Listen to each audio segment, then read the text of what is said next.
عندك الم في اسفل ظهرك في المنطقه دي او منطقه الفقرات القطنيه. الالم دوت مصاحب ليه تنميل او اعراض بتنزل على رجلك، بتحس بوغز او خضران او خدل او يمكن حرقان او شكشكه في رجلك سواء كان قدام سواء كان من ورا. بتشوف الفيديوهات بتاعتنا وانت فاهم في حالتك وقلت هوب ده انا ممكن يكون عندي انزلاق غضروفي. انا بقى في الفيديو ده جاي اقول لك على ما تروح للدكتور ان شاء الله، وهذا الفيديو هو هدفه تعليمي بحت ولا يغني ابدا عن زياره الطبيب، بس عقبال ما تروح ازاي تطمن نفسك وتعرف تشخيصك المبدئي كده مع نفسك باختبارات عمليه بطبقها مع المرضى بتوعي في العياده، وازاي تعالج الالام بتاعه التسميع اللي موجوده في رجلك اللي قرفاك في عيشتك. ان شاء الله فيديو دسم جدا هيعرفك تشخيص وعلاج الانزلاق الغضروفي القطني. يلا بينا.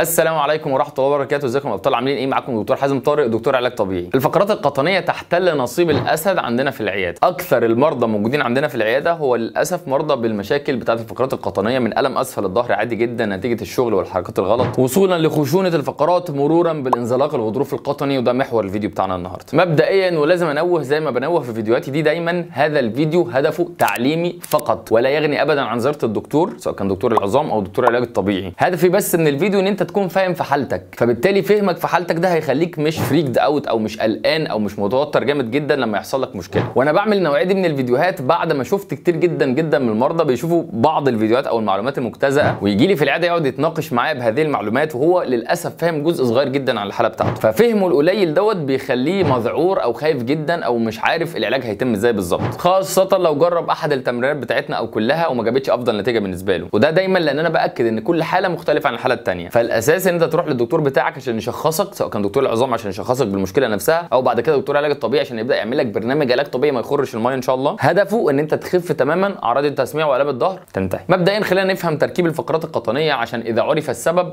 بطل العمل. الفقرات القطنيه مكونه من 5 فقرات قطنيه بتبدا ب L1. L1 دي اختصار لكلمه لمبر، لان الفقرات القطنيه او منطقه القطنيه اسمها لمبر فيرتبري، فدي L1 L2 L3 L4 L5. وبعدين نبدا ندخل في الفقرات العصوصيه اللي هي السات S1 2 3 4 5. لو نشوف هنا النتوء اللي طالع الاحمر ده اللي خارج ده هو ده الانزلاق الغضروفي عندنا، وده زي ما احنا شايفين ما بين L4 وL5، فده غضروف ما بين L4 وL5. الغضروف طيب عباره عن ايه؟ الغضروف هو النقطه البيضاء او الماده الجيلاتينيه المكونه من انيلوس فايبروزس ونيوكليوس بالبوزس، ويمكن اتكلمنا عن الكلام ده كتير، انا عارف ان انتوا بقيتوا دكاتره في نفسكم دلوقتي. والغضروف اصلا ربنا خلقه عشان يمتص الصدمات اللي بيتعرض لها العمود الفقري ويدي مدى حركي كويس للفقرات، لكن طبعا مع العوامل الوراثيه واسباب كتير جدا بتؤدي للانزلاق الغضروفي يبدا يحصل الانزلاق الغضروفي، والحلقات بتاعه الانيلوس فايبروزس دي يبدا يحصل فيها كراكنج لحد ما الديسك او النيوكليوس بالبوزس او الديسك ماتيريال نفسها تبدا تخرج تعملي التهابات. انا مش عايز اقول ضغط ومش عايز اقول الحاجات دي عشان الناس بتبدا تفكر ضغط، طب انا لازم اشيل الضغط يبقى لازم الغضروف يرجع مكانه. مش هذا خالص هو الكونسبت بتاعنا في العلاج، بس باختصار هي بتعملي التهابات هنا في المنطقه، فتعملي الام في اسفل الظهر، ده ظهري من ورا، لما اضغط على ظهري من هنا من ورا بضغط هنا فيحصل لي الام في الظهر من ورا هنا، بالاضافه للالتهابات دي نفسها توصل لحد الاعصاب الطرفيه اللي هي خارجه اللي هي بالاصفر هنا دلوقتي، فتعمل لي اعراض وتسميع على حسب مستوى الاعصاب اللي هي جت عليه. لو الغضروف مثلا زي اللي عندنا هنا L4 5 هيعمل لي اعراض على الجذر العصبي ده طبعا، سواء كان يمين او شمال على حسب هو خارج من انهي ناحيه، وان شاء الله في فيديو جاي هفهمك ازاي تعرف مكان الغضروف تحديدا. بس الى ذلك الوقت هو مبدئيا بيعمل لك اعراض في الاعصاب اللي هو عامل لها التهابات. طب ازاي يا دكتور نشخص حالات الانزلاق الغضروفي؟ هقول لك في اختبارين مهمين جدا من ضمن الاختبارات كتيره، الحقيقه الديسك بتاع الفقرات القطنيه بالذات بياخد اختبارات كتير جدا، انا هديك منهم اختبارين ان شاء الله فيهم الزبد وفيهم الزيتونه. الاختبارين دول لو عملتهم وطلعوا بوزيتيف او طلعوا ايجابيين فده معناها ان احتماليه الالم اللي موجود عندك في ظهرك دلوقتي والتسميع اللي موجود في رجلك ده ممكن يكون انزلاق غضروفي بنسبه كبيره. ديسكليمر تاني، التمرينات دي او اي حاجه احنا بنعملها في الفيديوهات لو تسببت ليك في الم فده معناه ان انت يا بتعملها بطريقه غلط يا اما هي مش مناسبه ليك دلوقتي وانت مش دكتور او انت مش متخصص، فبالتالي توقف عنها فورا واكيد لازم تستشير الدكتور بتاعك. اول تيست بنشخص بيه الديسك القطني هو تيست بنسميه ستريت ليج ريزنج تيست. تبدا تستلقي على ظهرك بالشكل اللي انت شايفه ده، وبعدين رجلك الاثنين مفرودين بالشكل ده، هتاخد مشط رجلك عليك في الرجل اللي احنا بنختبرها، وبعدين ترفع رجلك مفروده لفوق بالشكل ده من غير ما تحصل تاني خالص في ركبتك. لو حسيت بالم في ظهرك او تسميع في رجلك او عدم قدره ان انت ترفع رجلك لحد الاخر هذا الاختبار ايجابي بوزيتيف، هتدي له نقطه. هتنزل رجلك اليمين وبعدين تجرب نفس الاختبار تاني على الرجل الشمال. ممكن خلي بالك يكون رجلك الشمال نفسها مش دي اللي انت شاكي منها، انت شاكي في رجلك اليمين، تبدا ترفع رجلك اليمين يحصل اعراض في رجل الشمال او العكس، برده لو حصل نفس الكلام ده هتدي له نقطه لان ده اختبار بوزيتيف. الطبيعي في الاختبار ان انت تبدا ترفع رجلك مفروده لحد فوق خالص بالشكل ده، لو حسيت بشد في الخلفيات شد عضلي عادي فده مفيش مشكله، ده نيجاتيف ما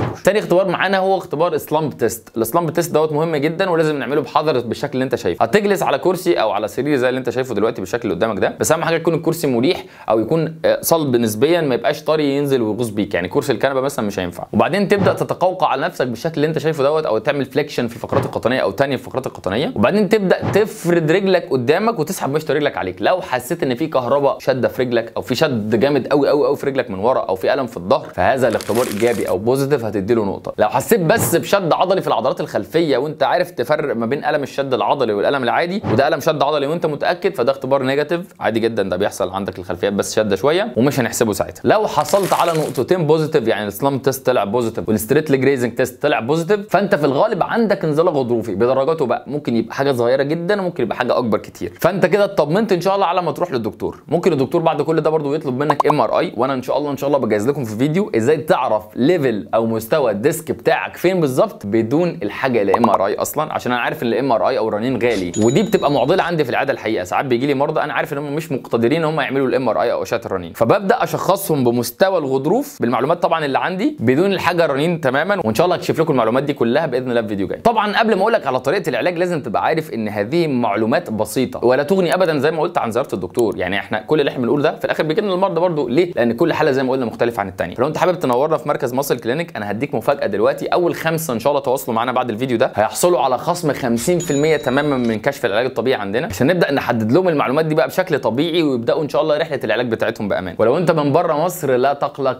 ابدا، نفس العرض دوت مستمر على الاستشارات الاونلاين. اول 5 فقط هيتواصلوا معانا بعد هذا الفيديو هيحصلوا على خصم 50% على الاستشارات الاونلاين، وده خصم يمكن ما بنعملوش كتير. ويلا بينا نعرف ازاي نعالج التسميع اللي موجود في رجلنا. هنعمل التمرين اللي انت شايفه. شفت وضع السلامب اللي احنا عملناه في الاول؟ نفس الوضع بالظبط هتقعد فيه بهذا الشكل، تبدا تتني دماغك بالشكل ده. وهنعمل تمرينين، حاجه اسمها التنشنر وحاجه اسمها الفلاسر. التنشنر دوت بيبدا يشد العصب عشان يحسن المرونه بتاعته، الفلاسر هيبدا يحسن الموبيليتي بتاعت العصب او الحركه بتاعت العصب، اكننا بنعمل زي الدنتال فلاسنج او زي الفتله بتاعت الاسنان كده ما بتسلك الاسنان. هنبدا بالفلاسر، طبعا دايما بنبدا بالفلاسر بالشكل اللي انت شايفه. هتبدا تقعد في الوضع اللي انت شايفه ده، بعدين تفرد ركبتك عليك، تاخد مشط رجلك عليك ودماغك ما تبصش، تبص لفوق، بعدين انت تبص لرجلك، رجلك تبص لتحت، يعني اعتبرهم مخاصمين بعض، دماغك تبص لها رجلك ما تبصلهاش، رجلك تبص لها دماغك تبص لفوق، وهكذا. نبدا نعمل بالشكل ده. المفروض تحس ان في نوع من حركه العصب كده موجوده ورا في رجلك او في فخدك. هتعمل الحركه دي 20 عده 3 أو 4 أو 5 مرات في اليوم. تاني تمرين معانا في النيورو داينامكس بتاعتنا او الاسترشاد بتاعت العصب وهي التنشنر. التنشنر بقى هنعمل العكس، الاثنين هيبصوا لبعض، هتتني ظهرك بالشكل ده وتبص رجلك وتاخد مشط رجلك عليك في نفس الوقت. طبعا هتحس بالشد اكتر بكتير بالعصب. وطبعا انا ما انصحش نبدا بالتنشنر في الاول، خاصه لو الحاله كانت حاده. يعني نبدا في التنشنر دوت مثلا بعد ما الحاله تكون اهدى شويه، يعني بعد اسبوعين او 3 اسابيع او يمكن شهر من بدايه الحاله او الحاله الاكيوت. وزي ما قلنا تبقى تاني نفسك تبص بدماغك عليها ورجلك تبص لك بالشكل ده، وبعدين تسيب الاثنين، تبص وتسيب الاثنين، تبص وتسيب الاثنين. هتعمل دي 20 عده وتكررها 4 أو 5 مرات يوميا. كرر تمرينات الفلاسر والتنشنر ده لمده 30 يوم، وعايزك تقول لي تحت في الكومنتات الالام بتاعت رجلك وبتاعت ظهرك بقت عامله ازاي. وبس كده يا ابطال، يا رب يكون الفيديو عجبكم. لو عجبكم ما تنسوش اللايك الجامد جدا والجميل، وما تنسوش المفاجاه بتاعتنا. اول 5 ان شاء الله تواصلوا معانا في العياده او يحجزوا معانا استشارات اونلاين هياخدوا خصم 50% على هذه الخدمه، ودي حاجه هديه مني ليكم يا اجمد عيله في الدنيا. كان معاكم دكتور حازم طارق، اشوفكم الفيديو الجاي ان شاء الله.